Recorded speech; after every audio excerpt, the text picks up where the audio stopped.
Hello, everybody, boys and girls, ladies and gentlemen, people of all ages. Uh, this is Take the Black Live, the show where we get together every Wednesday at 2 p.m. Central Standard Time, talk about all things sci-fi, fantasy, movies, TV. We were gone last week. Sorry we had to take some time off. Two out of the three of us were otherwise engaged, but we're back now. I'm Dan Selcke of WintersComing.net. That's Daniel Roman of WintersComing.net. Daniel, where were you the past week? What delightful things were you doing? I was on vacation this past week down in Mexico. So that was fun. I was down by Cancun in the Yucatan, not at Cancun, but around it. So stomping around, well, not literally stomping, hanging around some ruins, and the beach and stuff like that. So I shamefully, I'll spoil this now for much later in the show. I've been watching very little television aside from a couple of movies with Spanish subtitles. So I'm really excited to catch up on everything I missed this week. Dan, how have you been? And all of you out Really there, how well. are you? It was a nice, quiet week, and I miss everybody here. Hey, Martha. Hey, Julie. Sorry we couldn't come back next week, but we're glad to be back in the swing of things, and we have Yes. a full, robust, hearty show for you. Um, you missed out on some stuff, Dan. So let's just get right into what's been going on in your absence. Uh, Okay. Starting with the continued ever buzzing world of Game of Thrones, House of the Dragon, and the future of the Game of Thrones cinematic universe. That's what we're going to call it. Basically, while you were gone, there was a report out of, I forget if it was Variety or the Hollywood Reporter, somewhere reputable, that gave an update on another Game of Thrones prequel series. We already know we have House of the Dragon. We know we have another Seven Kingdoms coming down the pike. But we've also heard talk in the past, it's not a new story, that they're working on or they're developing in the background. Um, a show based on Aegon the Conqueror, the first Aegon, Okay. the Targaryen ruler who took over the Seven Kingdoms with his sisters, who were also his wives, some 300 years before Game of Thrones began, forged the Iron Throne, smashed the other six kingdoms into submission, founded King's Landing, a progenitor type of guy in this mythology. They've talked about like, we'll make a movie, we'll make a TV show. And it's still Mhm. in the development phase. I feel like sometimes around the news, like people heard about it and then they jump to, oh my God, who should play this guy? What should happen? What's it going to be like? It hasn't been greenlit, but it did get a writer assigned to it, a gentleman named Mattson Tomlin, who is, I think I might have spelled that wrong. It got a writer named Mattson Tomlin. No, I'm right. I don't know why I said it was wrong. Mattson Tomlin.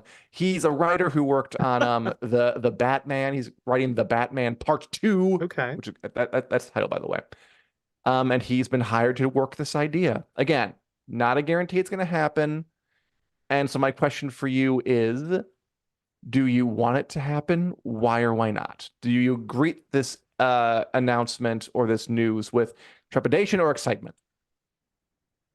Um, Maybe a little bit of both. Ooh, but This maybe. is the one piece of news while I was gone that I did catch in the brief moments where I peeked at the site. I did see that there was this report that was like development is actively heating up, I think was That's the the one, quote yeah.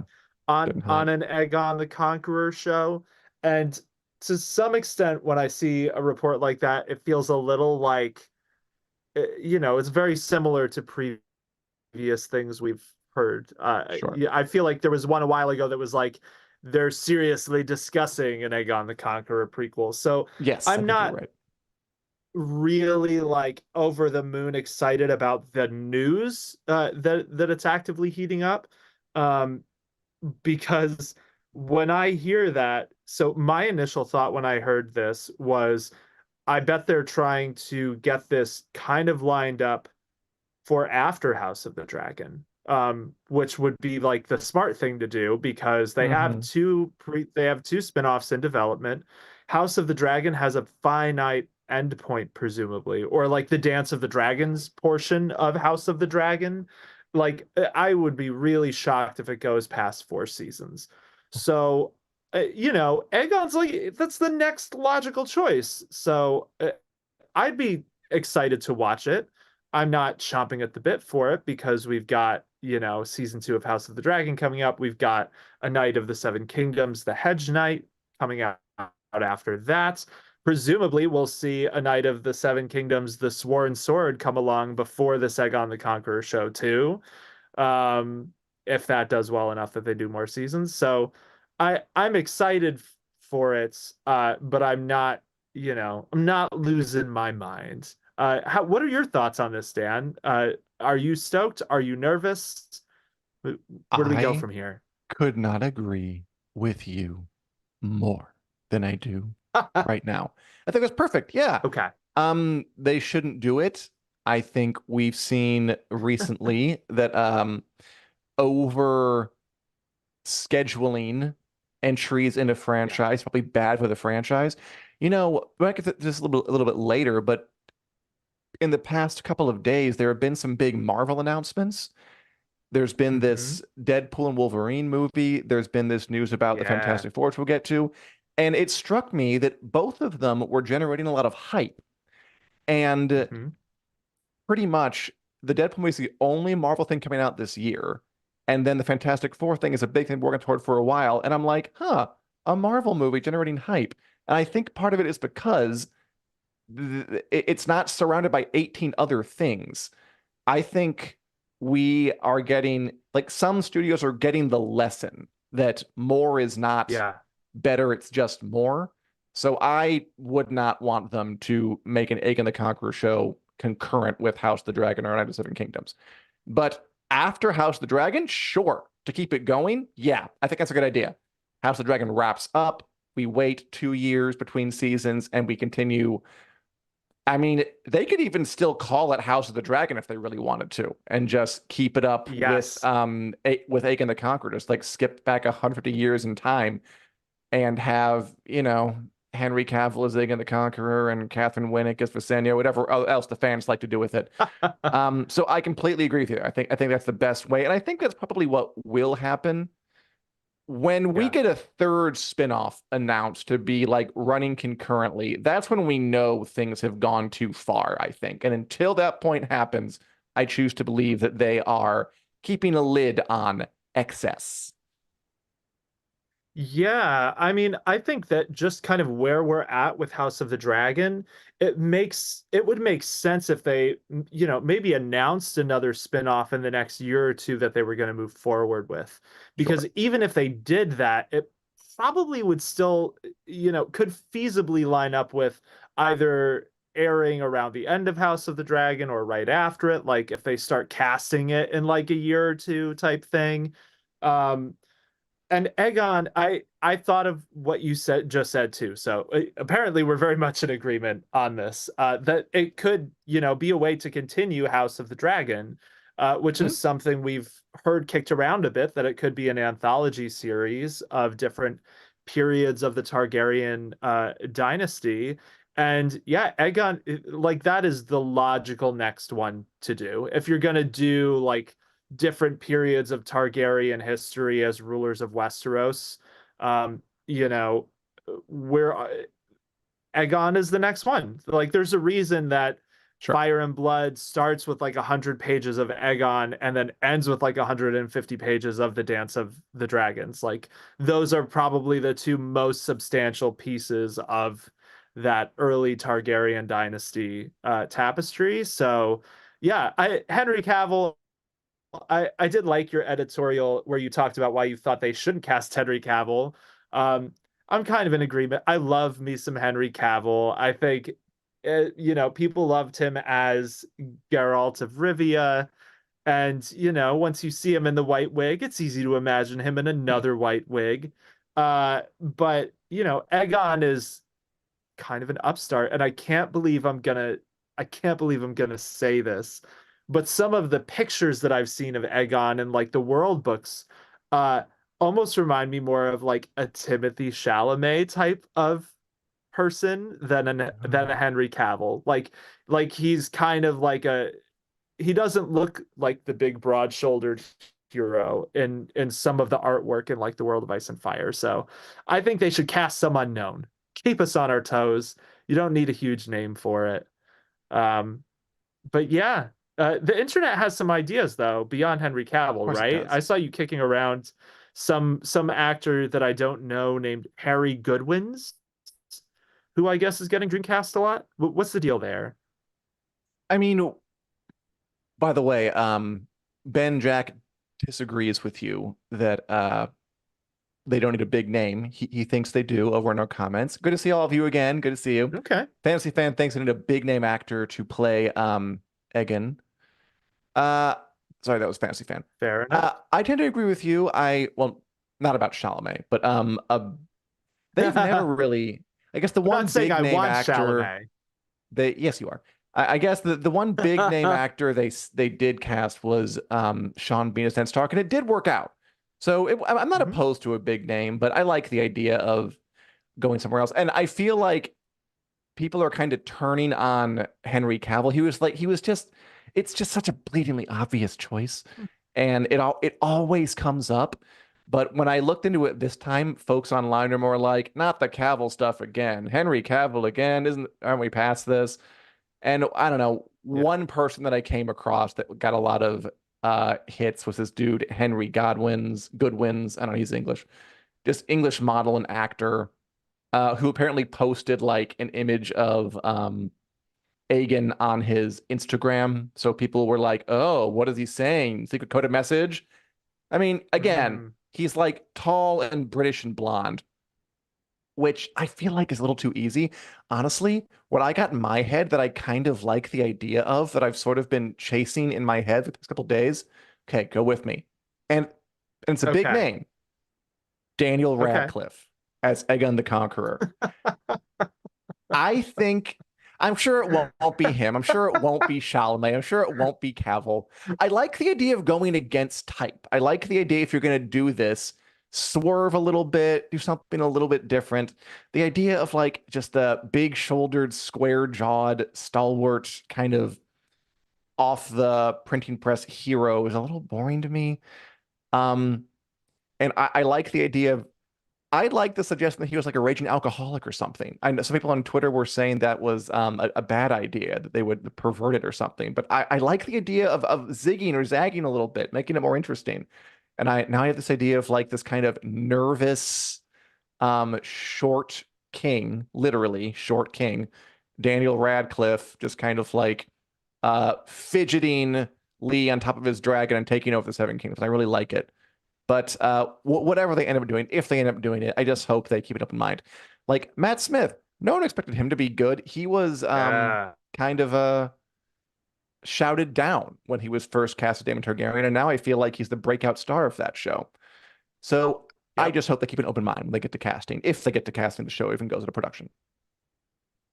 Yeah, I agree with you. I hope that they keep an open mind with the casting. And it is interesting because looking back at Game of Thrones and House of the Dragon, like you said, we had Sean Bean for Game of Thrones, we had Matt Smith for House of the Dragon. Those are kind of Mhm. like the two really big name actors for the start of each of those shows. Um, these shows don't they have a kind of a track record of going, more for the actors who fit the parts than like we needed the Sure. name to carry the show. I think with Sean Bean in particular, that was one, George R. R. Martin's dream cast for that part. And two, almost kind of helped the Ned Stark Yeah, twist a little bit totally. because it's such a, killing off your biggest name actor in the first season is a bold move. Um, Yes. but yeah, I, Daniel Radcliffe, that's kind of hilarious to me. I don't know if I would like that personally.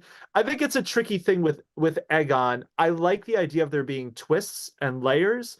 I think they've kind of set that up a little bit in their I, it's going to make me cringe, but I'm going to say the Game of Thrones cinematic universe they have going on GOTCU. because Mhm. they've yep, the GOTCU because they have in House of the Dragon, they revealed Aegon had these prophetic dreams. That's a twist I believe they got from Martin that has yet to Yeah. actually appear in any of his books. But that's the kind of thing where it's like, here's another layer to this character once we learn about him as a person instead of the kind of arm's length view of him that we get from Fire and Blood as a historical figure. So I am all for that. I think they need to do some interesting things. He can't be like totally inept though, because like there are some well documented instances, if I remember right, and I could be wrong here because it's been a minute since I read Fire and Blood, of like Aegon winning things like single combat with people. And like, yeah, they could trip and fall on their sword or whatever, and he could win Hmm. that way, I and didn't it think could about that. be, to tongue in cheek turning turning those tropes around. But I think he should be a skilled leader in both war and politics. I think you need that Hmm. because that is kind of like part of his character, the way Martin presents him. It's not like he just stumbled into leadership and half-assed it. Like he kind of presents him as a very competent leader, but there's still wiggle room to add the ticks. So yeah, that Oh, it's exciting times. I would be excited to see who they cast, but I hope it's not, don't get a big name just for the sake of the big name, HBO. sure. You don't need to do it. How interesting. You think that a Daniel Radcliffe cast would imply no competence in the area of politics and fighting? I didn't say that. I said just be a little twitchy. Well, that's just the way when you described him. I don't know why. Hmm. I Hmm. because I know maybe why. because I know he's why. done so many eccentric roles. Like I think of the one where he played like a dead body and stuff like that. My mind Right. immediately goes to like the quirkiest, weirdest way that they could play Aegon. But you're right. I mean, Daniel Radcliffe could probably do a great job with that part. No shade at Daniel Radcliffe. He's just not who I Right. personally would picture. I know. I'm mostly Although, hey, joking. I want him like is in he too old? glasses. Also, I mean, it's like how in his old is 30. he? Henry Cavill's older, and people are still doing him. I don't Um, want to cast Henry Cavill either. I want him in like wearing glasses, and both Rhaenys and Visenya are a full head taller than him. That's what I kind of picture for this. Okay, so Nice. that's happening or maybe not happening. We'll see where it Yeah. goes. Also in terms of House of the Dragon news, that's still coming. Season 2 coming this year. We had this great video from just a Instagram account, Cinematic Trip Now, that just apparently just Ooh. posts videos from interesting places, and it sent some drones into the now empty House of the Dragon sets. Just cool to look at. Ooh. We'll see these in action Oh, soon that's enough. fun. The front gates. Okay, and that's going over the Red Keep, of course. Looking pretty as always. They really are Ooh. enormous. Pause on the That's boat. nice. So we got ourselves, if we can pause. We didn't set up pausing beforehand. We got ourselves a big Ooh. boat. That's Corlys Valerian's gonna work out in that thing, I'm sure. Battle of the Gullet, maybe, maybe not. I'm cool. always fascinated by these drones. Just they can just see anything. Yeah, keep going. And then the coolest thing is probably this next shot, which is, could you pause on that little Oh, courtyard is that a area? weirwood? That's That's probably nice. Harrenhal, is the word on the street. This matches like that one picture that Ryan Condal and George R. R. Mm. Martin are like against a werewood Yeah, with their arms on yeah. their shoulders, posing on the set of House of the Dragon. We think that's Harrenhal, where we'll spend a lot of time. So just fun to see some of the sets bereft of people. And apparently with no security because drones are just flying all willy-nilly in the skies about taking pictures. That's really cool. Man, this is a cool video. Props to the people Yeah. who took this. And yeah, I think you're so obviously we don't have too much information, but gut reaction is that I think you're probably right. I think the word on the street probably has some merit to it about that weirwood tree. It doesn't look like King's Landing, and we did think that other picture of Martin and Condal was Harrenhal. So, Mhm. and Harrenhal is we're gonna see a lot of it. Which hey, maybe that's another bit of connective tissue that would make an Egon show even better after this because we're gonna see Harrenhal a bunch. Then we can go back to Egon and see how it became the ruin that it is because he wrecked it because Ooh, that's what that's he did. nice. But yeah, that's cool. Good Yeah, find, very whoever nice. found that. Again, that was an Instagram account called, if you want to go check them out, cinematic underscore trip underscore now. Lots of fun drone Mm. footage. Should I get a Should I buy a drone? Are they this much fun? They look this much fun. Maybe for Well, I Christmas. won't lie to you, Dan. I got a drone fairly recently. They are pretty fun. But it makes me interested though, because you can't be that far away. So the person taking those videos, it's not like they're Hmm, like in a car on the other side of town. Like they're somewhere close to that set. So that's gotcha. exciting. Maybe you should. Maybe it's your drone era. Well, my birthday's coming up soon. We'll see what happens. Oh yeah. Anyway, moving on from Game of Thrones and House of the Dragon to Game of Thrones cast members living their best lives. Some big news Nice. about Pedro Pascal just broke today. Pedro Pascal, of course, played Oberyn Martell in Game of Thrones and went on to be, I'm going to say at this point, I think it's inarguable. He is the most successful Game of Thrones veteran, right? I mean, the only competition is Jason Momoa. And I think at this point, if Pascal is the Mandalorian and the Mandalorian, Joel in The Last of Us, and now um, Yeah. Reed Richards, Mr. Fantastic in the upcoming Fantastic Four movie, which is going to be a big Marvel blockbuster in 2025, he did it. He can Yeah. claim the title of the most successful Game of Thrones veteran, right? I think so. If we're not going to count Sean Bean's very long career Oh, from sure. before Thrones, like as someone who was on Thrones and then broke out after it, Hmm. yeah, I think that's pretty fair to say. Him and Jason Momoa are probably like the big two, even though plenty of others have had roles in other stuff. Like Lena Headey's, Oh, yeah. she's always acting in something. But in terms of like high profile, culture defining type of roles, yeah, it's hard to argue that anyone has had more of those than Pedro Pascal since Thrones.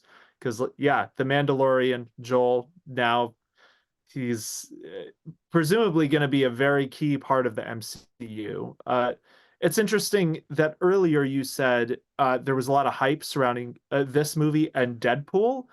And I almost feel like part of that, aside from just them narrowing down and doing less stuff and not Hmm. oversaturating us, is also that these are like, they're not random uh cult classic characters. Like we're talking about like Wolverine coming back for Deadpool as the actor who people know him as for, Hmm. decades. Hugh And Jackman. then Hugh Jackman, and then the Fantastic Four, who was like one of the OG Marvel comics. Like they're one of their first.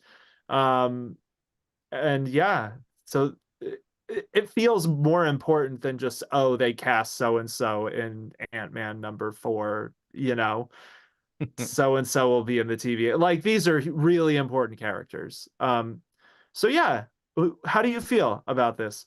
Do you think Pedro's being overexposed here, or are you Good happy? question, Daniel. You know, this guy, I mean, and Robert Harris reminded us that he's in Narcos too, which is a good show. He Yeah. was in that Wonder Woman movie.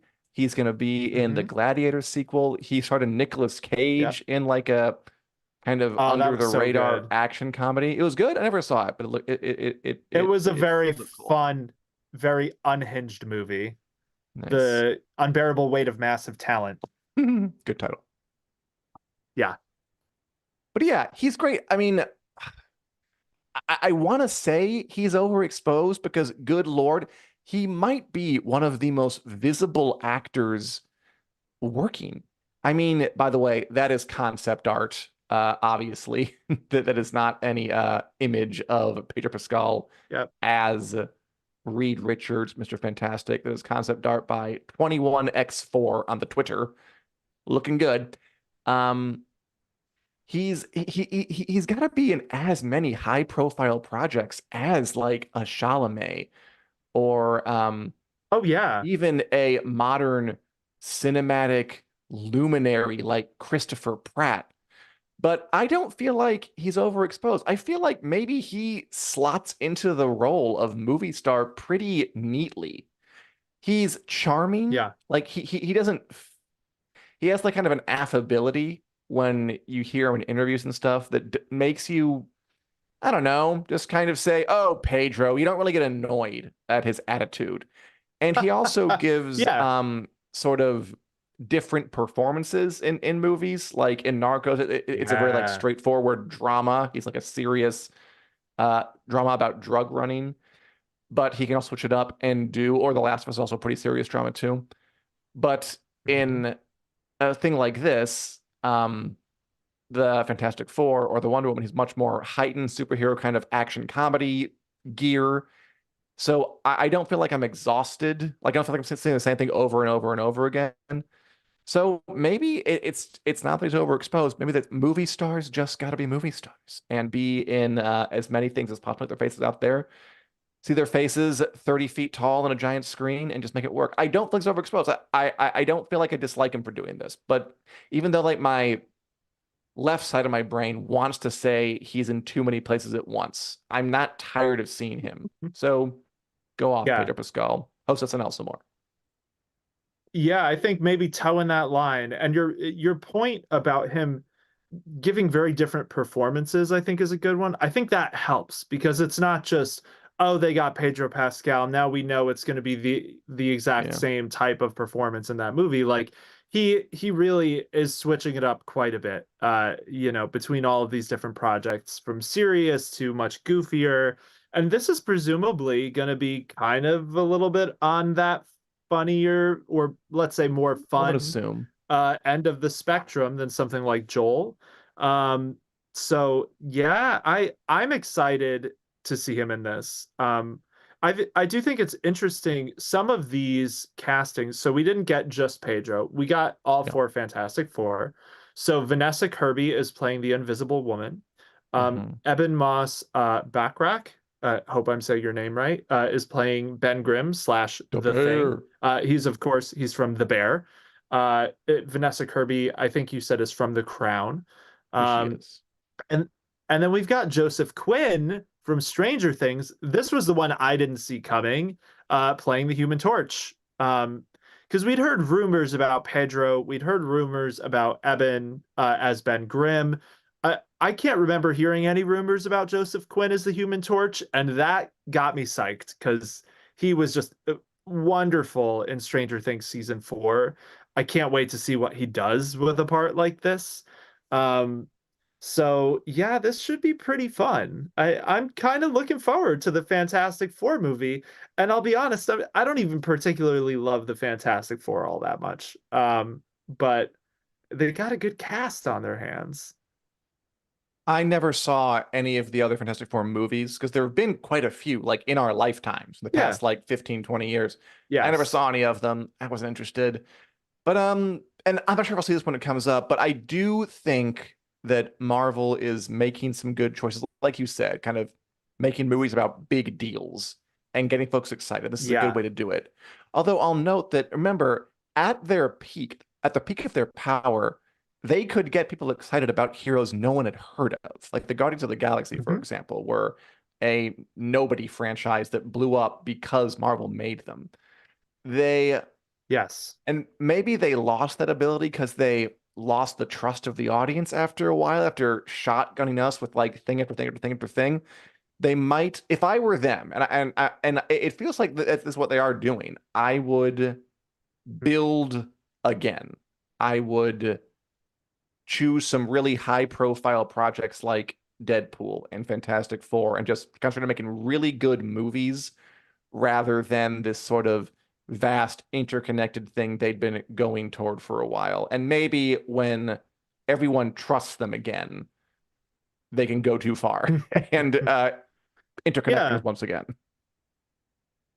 Yeah, I think that you're right. I mean, they did make Guardians was a breakout success movie. Although that was one that there was some, pushback within Marvel. I learned about this in the Marvel behind the scenes book that I read about the idea of doing the Guardians movie. So that was one that did take a bit of pushing for them to have enough faith that it could work to do. Hmm. But now at this point, looking back at the last few TV shows and movies. Like Echo is the most recent one, and that kind of just came and went with a Yeah, it did. very muted reception, almost like Marvel almost wanted to put it out under the radar because they dropped all five Hmm. episodes at once and then it just kind of happened and it was over. And I liked some things about Echo, but I think it kind of still suffered from the MCU's issue recently of serving their grander tapestry and maybe not 100% telling like a super compelling story.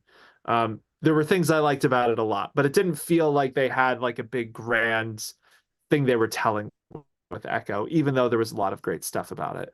So yeah, it's almost like they went so far afield with the we can do movies or shows about any characters and people will watch them that now it's like they need to dial back a little bit and give us a few with the big ones again because we really haven't Hmm. gotten many of those in the recent past. Like Loki comes to mind, but even Loki, like he was a villain in Thor. Like Thor was the big character that Loki came attached to, Hmm. and he's just he's so much his own force of nature that it still works, but it's still like compared to something like Wolverine or the Fantastic Four, um, they yeah, I think they got to win back some trust, and maybe they're on the way to doing that. I hope so. I hope it's good. People love an underdog story. And as crazy and sort of counterfactual as it would be to eventually, in hindsight, portray Marvel Studios, a multi-billion-dollar media conglomerate, as an underdog fighting its way back to relevance after a few years in the desert.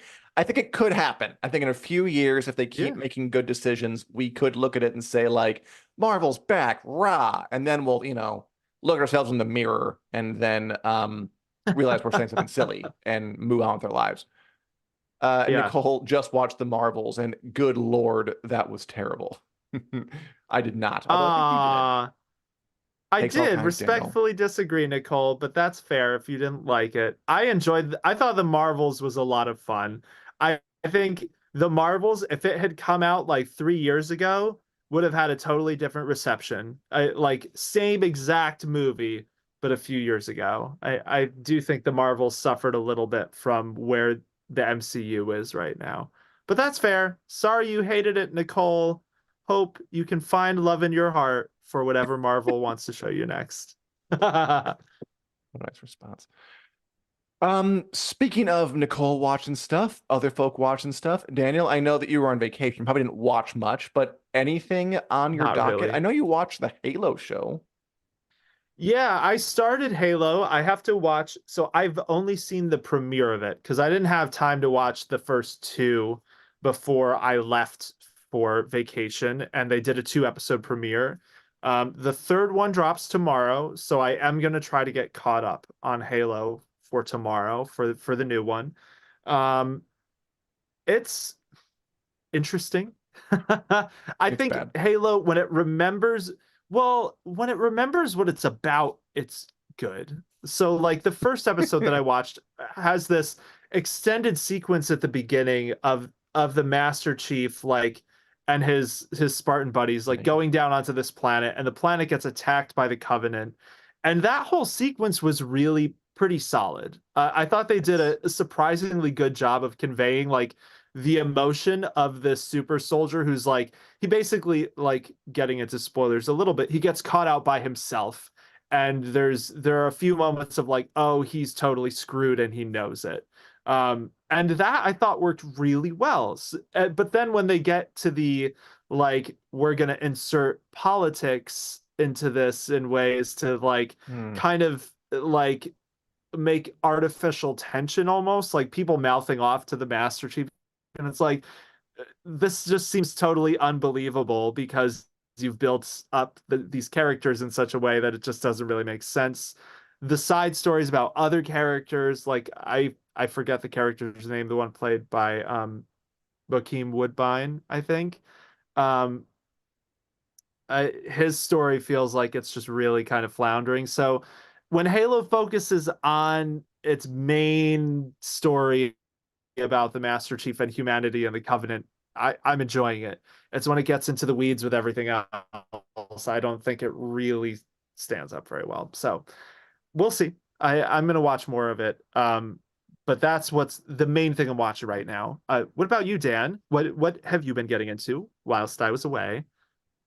I will tell you. But first, just about Halo. I'm not Yes, watching. I'm probably not going to watch it. But I just fair. that sounds so familiar to me. The idea of I forget what other show made me feel this way, but like they have like an enjoyable core, but you can't make it Hmm. about that anymore. You have to insert other characters, side stories, politics to like round out the kind of epic show you think it should be, is what it sort of sounds like to me, which I feel like Yeah. other shows it's happened with. And if I could think of examples, I would name them, but I can't. So I'll just move on to what I've been watching. I'm still watching True Detective Night Country on HBO, which I am liking. Oh, So I've been looking cool. into the responses to this on like IMDb Rotten Tomatoes. IMDb like and the Reddit really hates this show, the True Detective Reddit. Um, I think it's fun. I think it's really beautifully made. I think it's a little trashy, but I've never said no Hmm. to a little trash. A Really? bit A little, more it's a little trashy. In what way? in that it's like a beautifully made prestige style show that maybe if you think about the plot turns too hard, it will Hmm. start to make a little less sense. Although it's been nothing that's taken me out of the thing because my problem with plot, my rule with plot is always as long as you distract me from whatever is wrong and I don't think about it while I'm watching, you really go ahead, do whatever you want.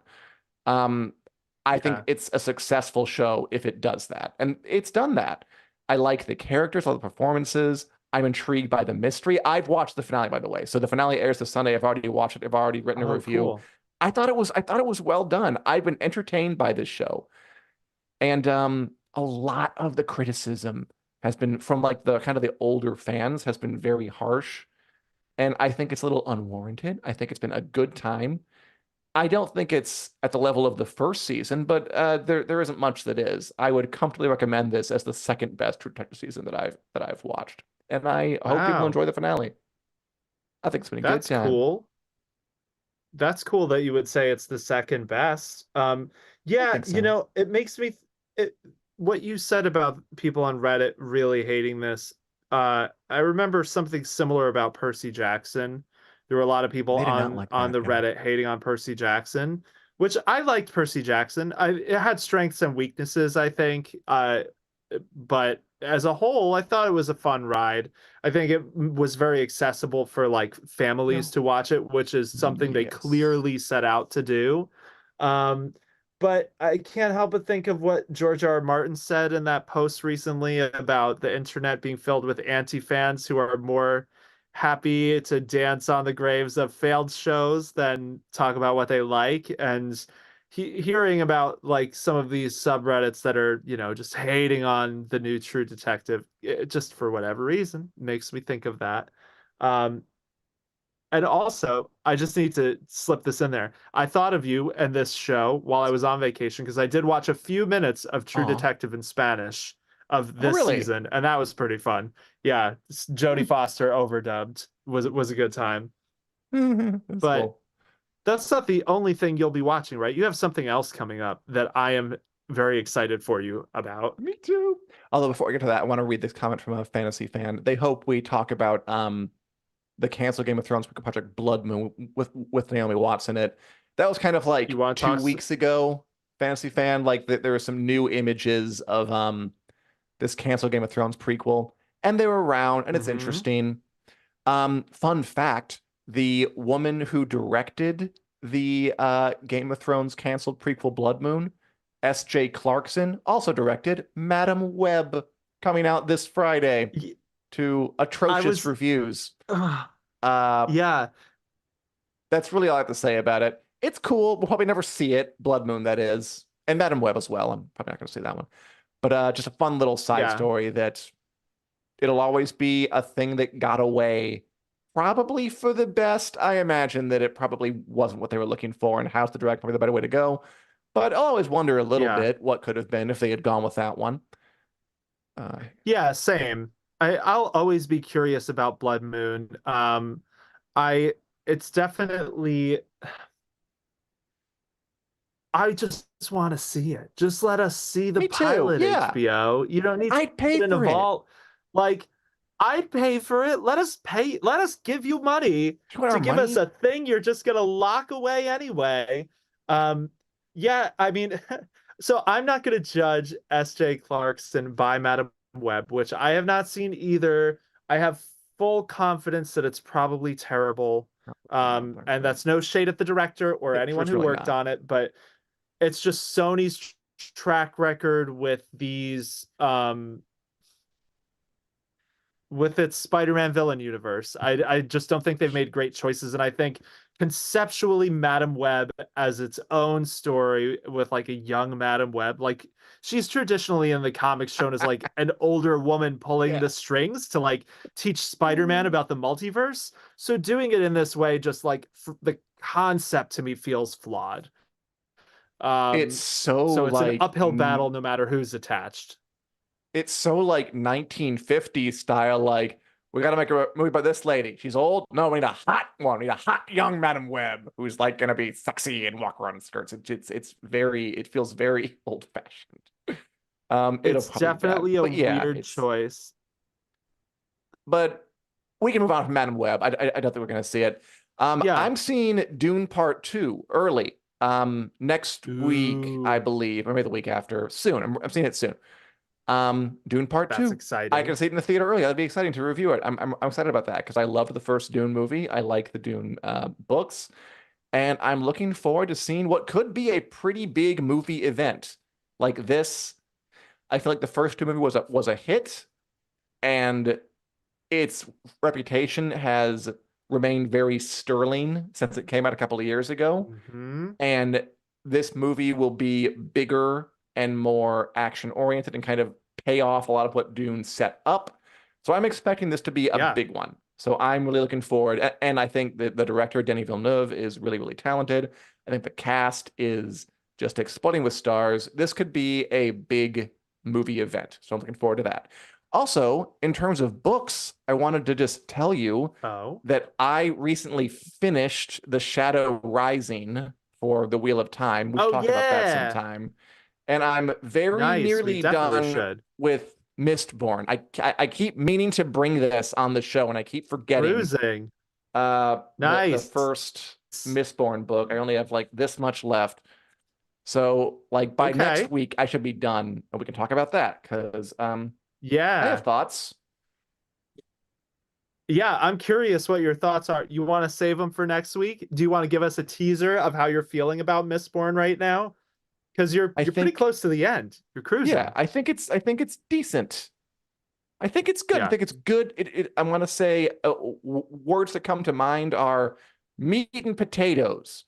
Words that come to mind Yeah. are filling, if not especially exotic or spectacular. Words that come to mind are this is a farmer towing the land, clocking in at 9, getting out at 5, and doing the damn job. I like it. I've genuinely Nice. liked it. Yeah. Although reading It's it, kind of part of me does kind of think like I sort of see why Hollywood isn't jumping on this stuff, but it's definitely good. mm, It is well written, well made fantasy book. And I'll yeah, save other thoughts for cool. later. Cool. Yeah, I'm looking forward to talking with you about that next week. I It's kind of Or the week hilarious to after. me that meat and potatoes were words that came to mind because if I remember right, because I've been following Brandon Sanderson for a long time, he has used pretty much that exact same analogy to talk about Mistborn. Maybe not meat and potatoes, but some other similar type of food. Talking about how sometimes you're in the mood for like a hamburger and fries, and sometimes you're in the mood for Hmm. like an elaborate steak dinner. And like the Stormlight Archive is his elaborate like his five Gotcha. course meal. Like that is his opus where it's extremely complex, lots of characters, a super dense world.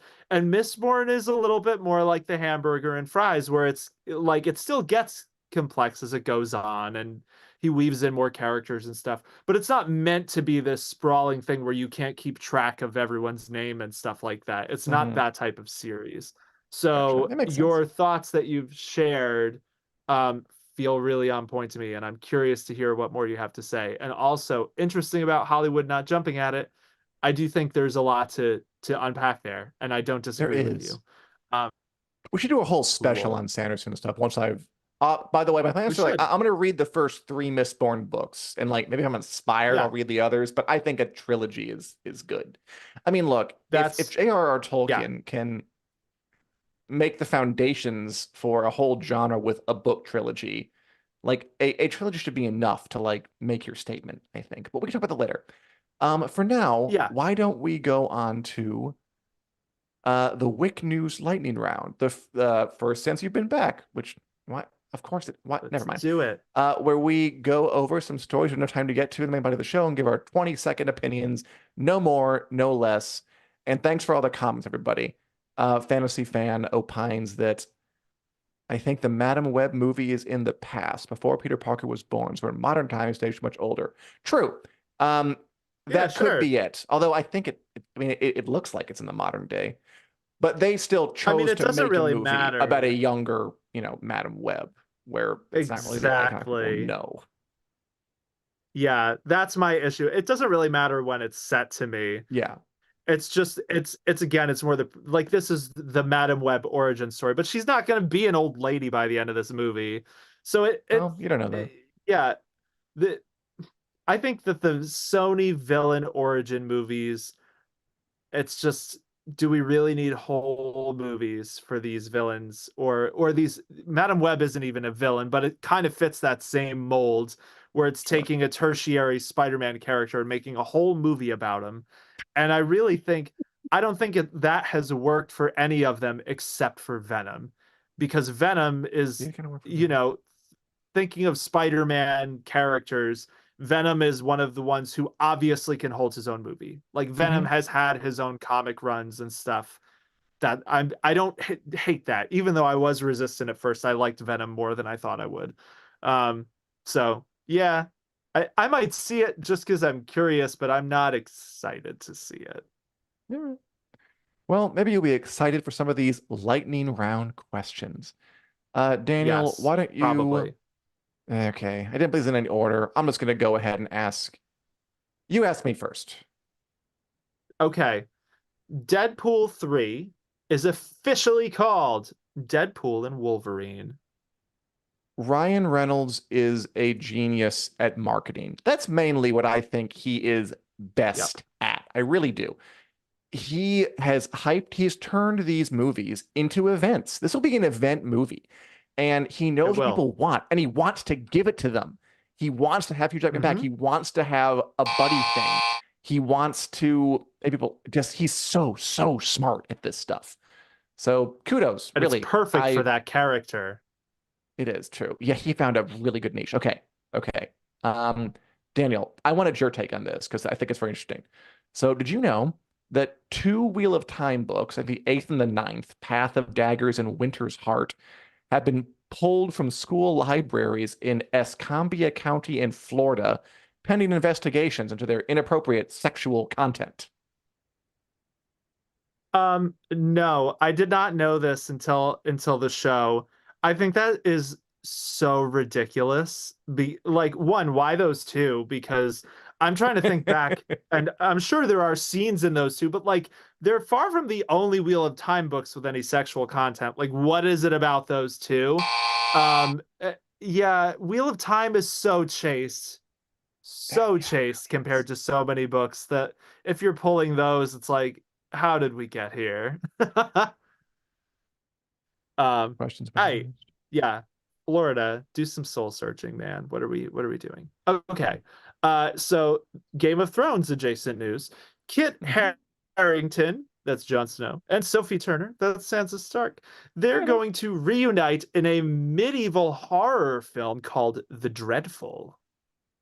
yeah, that sounds fun, right? I feel like this is typecasting because it's like medieval.